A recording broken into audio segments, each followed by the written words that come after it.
I'm going to make some funeral potatoes. Now, funeral potatoes are a Scanlon family favorite. It's a kind of thing that you make into a casserole and take to a family who is in grief, because we always like to feed people when they're grieving. So we call them Irish funeral potatoes, and I'm going to make them up for you in just a few minutes. So for our funeral potatoes, we begin with a bag of frozen hash browns, and country style. They're all kind of shredded up, and I just got the local Stop and Shop brand, whatever you can get, because you doctor it up so much it doesn't really matter. And the trick to this is you'll have to thaw it before you can make this recipe, and sometimes I've pulled it out of the deep freeze, and so here's what it looks like. You can see what these guys look like. They're shredded. Okay, now over here I'm melting 1 stick of butter, and I'm going to add, it's cooking a little too fast. I don't want to burn the butter, I just want to melt it. This is 1 stick of butter, and I have, as you can see right here, I have buttered a casserole dish. You can put it in one of these or something that you prefer, but this is what I use, and it's buttered and prepared. I'm melting a stick of butter, and I'm going to add 2 cans of cream of chicken soup. And as I was telling Anna when I went to get this, the only kind they have is fat-free. So I guess all cream of chicken soup is fat-free now. I thought it wouldn't be so good, but the last time I made this, it was just fine. So there's 2 cans. I'm having a hard time getting it out here. Of cream of chicken soup, and I'm going to heat this with the butter. There's a few little pieces of chicken in it, but that won't hurt anything.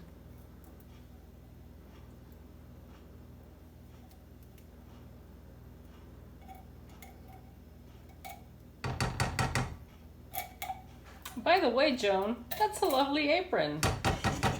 Yeah, well, this apron is from Rotiers, which is a bar and grill in Nashville that was my brother's favorite place. It hasn't been, it was started by Mr. Rotier when he came back from World War II, and it hasn't been upgraded since then, but they have great burgers, shakes, fried chicken, and it's a special place. Annie Killian, who is from Nashville, went to Yale, and is now at our college in Columbus. She and her family consider it to be a very special family place, and it was a special place where my brother loved to go. And this is my Rotiers apron. It's lovely. Yes, and then I'm going to just make sure these get mixed in together, heated a little bit. The butter and the soup is cooked a little bit. The recipe doesn't say how long, but I just need to heat it. And then I'm going to turn this off and add a carton of sour cream. The whole which thing. Is 16 ounces of sour cream. As you can see, this is not a Weight Watchers special. This is something that you have on occasion, I think. You don't have it regularly. On your spoiled day, you would eat this, right? Yes, and so this is, we were going to grill out today, but it's raining all day, so we decided we would cook in and have comfort food. And I'm going to get all this wonderful sour cream in here.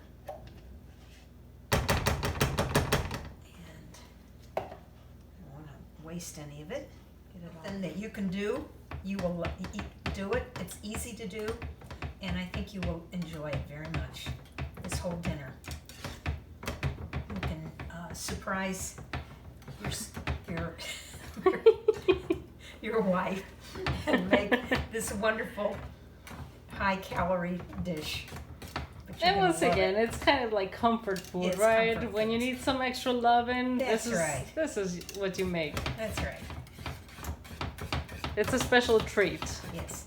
So I've got the soup and the butter and the sour cream all mixed together. That's going to be good. And then I'm going to add it to, we'll get this mixed in together. Add the thawed hash browns. I think mix it all together. Make sure we get it all in there.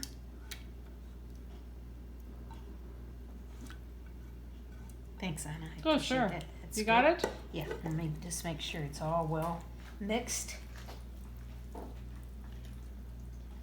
And then we're going to pour it into this buttered casserole dish. So you don't add any salt or anything like that? No, because the chicken soup probably has tons of salt in it. Okay. So you really don't need to do that. You might want to put a little pepper, but I didn't season it the last time. I don't know Oh my when we gosh, added and that last time was amazing. It's good. Oh. So we've got potatoes and I want to make sure that this is all mixed in well together.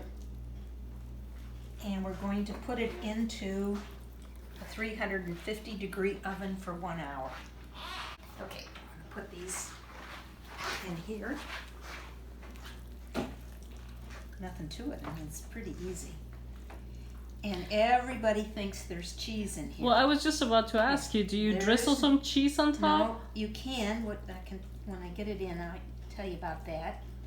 What we have done in the past is take cornflakes, crunch them up, melt them with more butter, and pour them across the top for a crunchy top. Or you could get some shredded cheese. If you want to do that, Anna, would you like to add some shredded cheese? Oh my to the gosh, top? I don't want to mess with it. The last time you made this, it was amazing. It really was superior, and like my taste buds were doing little dances. Yeah, well, it's good comfort food. It sure is. Um, It felt like it had cheese. Yes, people call it cheese. There's cheesy potatoes, but there's not a bit of cheese in it. It's the sour cream that gives it the probably cheesy appearance. So I'm gonna take a little paprika and sprinkle on it, Oh, nice. just to give it a little color, so it doesn't look so bland. You can kind of dress this up any way you like. But if you have any kind of cereal, crunch it up and give it a little. This is just for color, because you really can't taste paprika that much unless you put a lot on it. Okay, here we go. Here's what the potatoes look like when they come out of the oven. You can see I took a little bite out of them to see if they were done.